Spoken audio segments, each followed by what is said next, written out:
उनके मुंह में फिटकरी जो पड़ने लगा,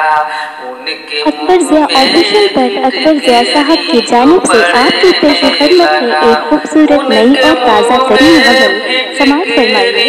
अगर ये गज़ल आपको पसंद आए तो लाइक कीजिए, अपने दोस्तों को शेयर कीजिए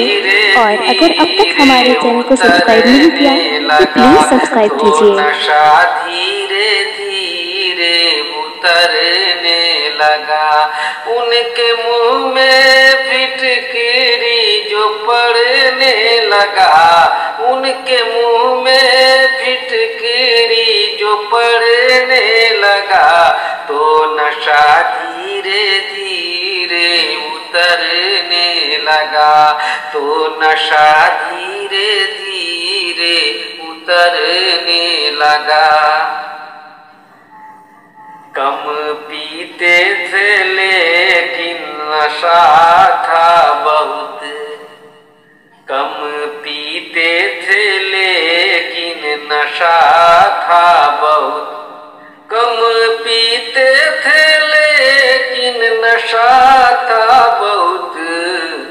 उनके पीने बहकने का पुल जिया खुलने लगा, उनके पीने बहकने का पुल जिया खुलने लगा, उनके मुंह में फिटकरी जो पड़ने लगा, तो धीरे धीरे नशा ये उतरने लगा, उनके मुंह में फिटकरी जो पड़ने लगा, तो धीरे धीरे नशा ये